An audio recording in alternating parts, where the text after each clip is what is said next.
Malankara orthodox സഭയുടെ പ്രഥമ പ്രഖ്യാപിത പരിശുദ്ധനും ഭാരതീയ ക്രൈസ്തവ സഭകളിലെ ആദ്യത്തെ പരിശുദ്ധനുമായ പരിശുദ്ധ പരിമല തിരുമേനി 1877 പരിമലയിൽ സ്ഥിരതാമസമാക്കുന്നത്. 1902 നവംബർ മാസം 2-ാം തീയതി പരിശുദ്ധനായ പരിമല തിരുമേനി ലോകവാസം വെടിഞ്ഞു. ഏതാണ്ട് 25 വർഷക്കാലം തിരുമേനിയുടെ കർമ്മഭൂമിയായിരുന്നു പരിമല ദ്വീപ്. തിരുമേനിയുടെ നിരന്തരമായ പ്രാർത്ഥനയും നോമ്പും ഉപവാസവും തന്റെ കണ്ണിൽ നിന്നൊഴുകിയതായ കണ്ണുനീരും ഈ ഭൂമിയിൽ വീണ് ഈ പരിമല ദേശം ഒരു പുണ്യഭൂമിയായി തീർന്നിരിക്കുകയാണ്. പരിമല പള്ളി ഇന്ന് ലോകപ്രസിദ്ധമായ ഒരു തീർത്ഥാടന കേന്ദ്രമായി വളർന്നിരിക്കുന്നു. പരിമല തിരുമേനി കാലം ചെയ്തിട്ട് ഇപ്പോൾ 107 വർഷം പൂർത്തിയായി. 108ാമത്തെ ഓർമ്മ പെരുന്നാളിലേക്ക് സഭ പ്രാർത്ഥനയോടുകൂടി ഒരുങ്ങിക്കൊണ്ടിരിക്കുകയാണ്. കഴിഞ്ഞ 107 വർഷങ്ങളായിട്ട് വളരെ അനുഗ്രഹീതമായ രീതിയിൽ സമാധാനം നിറഞ്ഞ അന്തരീക്ഷത്തിൽ പരിശുദ്ധനായ പരിമല തിരുമേനിയുടെ ഓർമ്മ പെരുന്നാൾ നടത്തുവാനായിട്ട് നമുക്ക് കഴിഞ്ഞിട്ടുണ്ട്.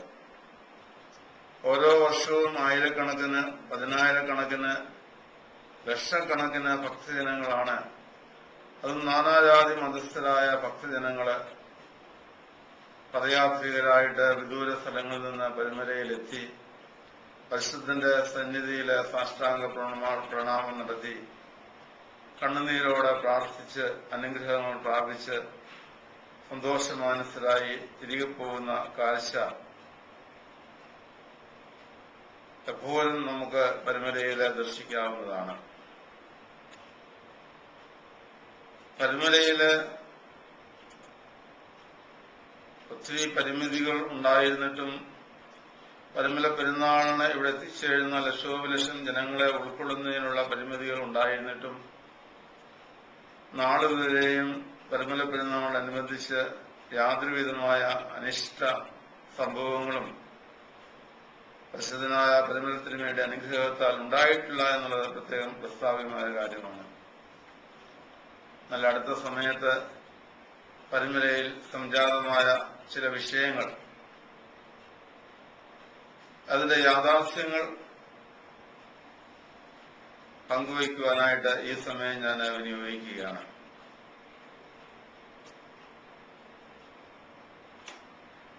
പാത്രികീസ് വിഭാഗക്കാർ പരിമലയിൽ പുതിയൊരു പരിമല പള്ളി പണിയുന്നതിന് വേണ്ടി ഏതാണ്ട് 1 മാസം മുമ്പാണ്, കൃത്യമായി പറഞ്ഞാൽ ഓഗസ്റ്റ് മാസം 18-ാം തീയതിയാണ് 20 സെന്റ് സ്ഥലം പരിമല പള്ളിയുടെ പ്രധാന കവാടത്തിന് എതിർവശത്തായി അവര് വിലയ്ക്ക് വാങ്ങിയത്. പരിമല പള്ളിയുടെ സമീപത്തായി വീണ്ടും ഒരു പരിമല പള്ളി, അതും പരിശുദ്ധനായ പരിമല തിരുമേനിയുടെ നാമത്തിൽ തന്നെയുള്ള ഒരു പള്ളി ഉയർന്നു വരുന്നതുകൊണ്ടാണ്, അല്ലെങ്കിൽ ഉണ്ടാക്കാൻ ശ്രമിക്കുന്നത് കൊണ്ടാണ് മലങ്കര സഭ അതിനെ എതിർക്കുന്നത്. മറുഭാഗത്തിന്റെ ആരാധനാ സ്വാതന്ത്ര്യമോ അവർക്ക് പള്ളി വയ്ക്കുന്നതിനുള്ളതായ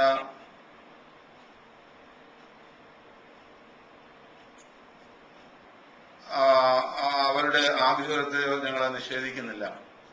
പക്ഷേ പരിമല പള്ളിയുടെ ലോകപ്രസിദ്ധ തീർത്ഥാടന കേന്ദ്രമായ പരിമല പള്ളിയുടെ സമീപത്തായി ഒരു പരിമല പള്ളി പണിയുന്നതിന്റെ പിമ്പിലുള്ളതായ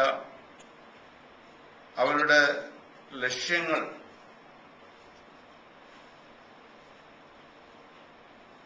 അത് മലങ്കര സഭ സംശയത്തോടെയാണ് അതിനെ വീക്ഷിക്കുന്നത്.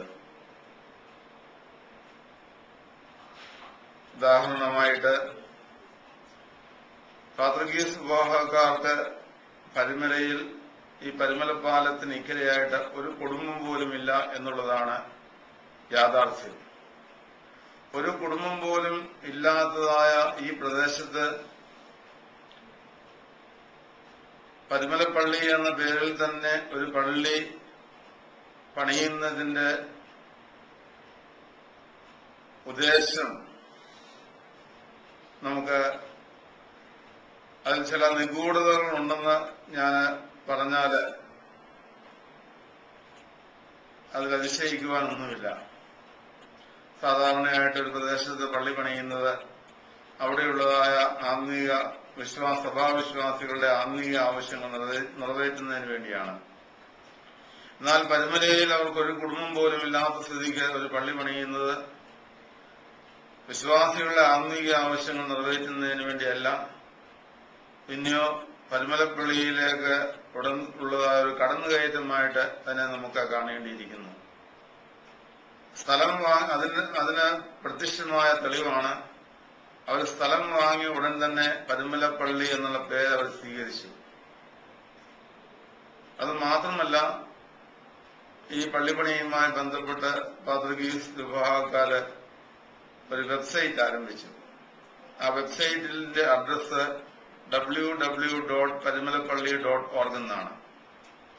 പരിമലപ്പള്ളിയുടെ പേര് ദുരുപയോഗം ചെയ്ത് വെബ്സൈറ്റ് ഉണ്ടാക്കി ഭക്തജനങ്ങളെ കബളിപ്പിച്ച് അതിലൂടെ പുതിയ പള്ളിയുടെ നിർമ്മാണത്തിന് വേണ്ടി ധനസമാഹരണം നടത്തുന്നത് ക്രിസ്തീയമാണോ എന്ന് നമ്മൾ ശാന്തമായിട്ട് ചിന്തിക്കണം.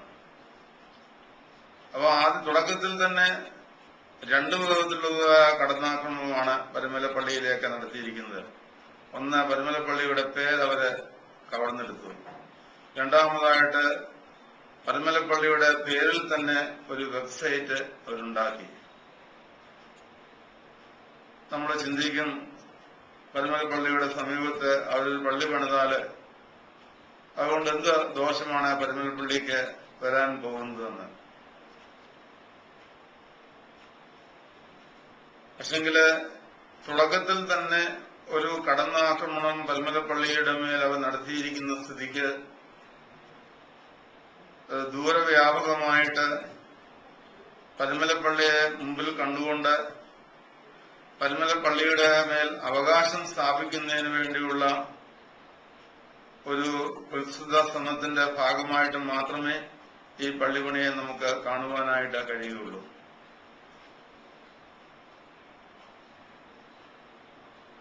പരിമല സെമിനാരിയുടെ കീഴില് ഇവിടെ 10ഓളം സ്ഥാപനങ്ങൾ പ്രവർത്തിക്കുന്നുണ്ട്.